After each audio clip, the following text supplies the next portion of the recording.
Welcome back to my channel. അപ്പോൾ ഇന്ന് ഞങ്ങൾ ചിക്കൻ കറി ഉണ്ടാക്കാൻ പോകണം. മമ്മി ചിക്കൻ കറിക്ക് സവാളയൊക്കെ അരിഞ്ഞിടുന്ന സമയത്ത് ഞാൻ പറഞ്ഞു മമ്മി ഇന്ന് ചിക്കൻ കറി ഉണ്ടാക്കുന്നത് ഞാൻ ഉണ്ടാക്കാം, മമ്മി എന്നെ ഹെൽപ്പ് ചെയ്താൽ മാത്രം മതി, ഇൻഗ്രീഡിയൻസ് ഒക്കെ എടുത്ത് തന്നാൽ മതി, ഞാൻ കുക്ക് ചെയ്താണ് ചിക്കൻ കറിയൊക്കെ ഉണ്ടാക്കിയതാണെന്ന് പറഞ്ഞ് ഞാനിപ്പോൾ ഇങ്ങനെ ഇളക്കുവാണ്.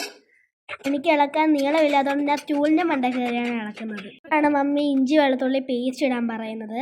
ഞാൻ അളവൊക്കെ ചോദിച്ചുകൊണ്ടിരിക്കുകയാണ്, എന്നിട്ടിട്ട് ഇളക്കാൻ ഒരു ഇച്ചിരി മിസ്റ്റേക്ക് പറ്റിയാണ് മമ്മി എന്നെ ഇളക്കാൻ പഠിപ്പിക്കുവാണ് ഗൈസ്. ഇപ്പൊ സവാളയൊക്കെ നല്ല മമ്മി നമ്മുടെ ഗ്യാസ് ഓഫ് ആയി, ഗ്യാസ് ഓഫ് ആയി, ഗ്യാസ് തന്നോ ഗ്യാസ് തന്നിട്ടുണ്ട്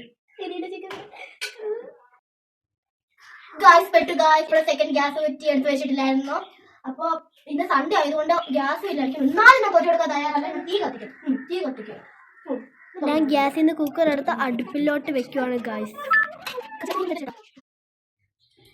നമ്മുടെ ചെറിയ കുക്കറിന്റെ കാര്യത്തിൽ ഒരു തീരുമാനമായിട്ടുണ്ട്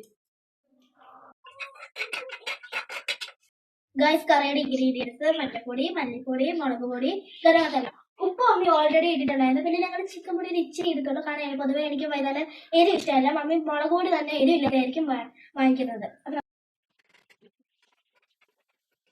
ഒരു ഇച്ചിരി ചിക്കൻ മസാല ഇടാം, എന്നിട്ട് നമുക്ക് ചിക്കൻ ഇടാം.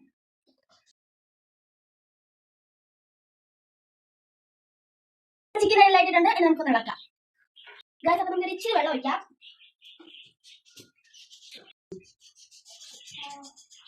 ഇച്ചിരി ഉപ്പിന്റെ കുറവുണ്ട്.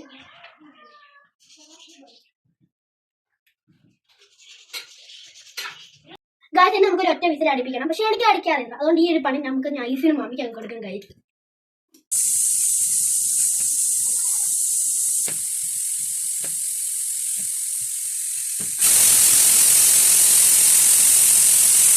ഒരു വിസിലടിച്ച് കഴിഞ്ഞ് മമ്മി തീ കണ്ടിട്ടുണ്ട്. നമുക്ക് വെള്ളമൊന്ന് വാങ്ങി വെക്കാം ഗൈസ്. അപ്പൊ നമ്മുടെ ചിക്കൻ കറി റെഡി ആയിട്ടുണ്ട്. നമുക്ക് ഒരു ഒറ്റ പീസ് എടുത്ത് ടേസ്റ്റ് ചെയ്ത് നോക്കാം.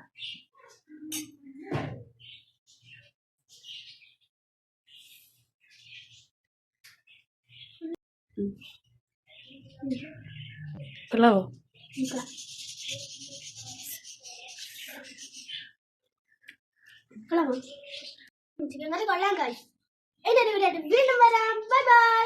ലൈക്ക് ചെയ്യാനും സബ്സ്ക്രൈബ് ചെയ്യാനും ഷെയർ ചെയ്യാനും മറക്കല്ലേ.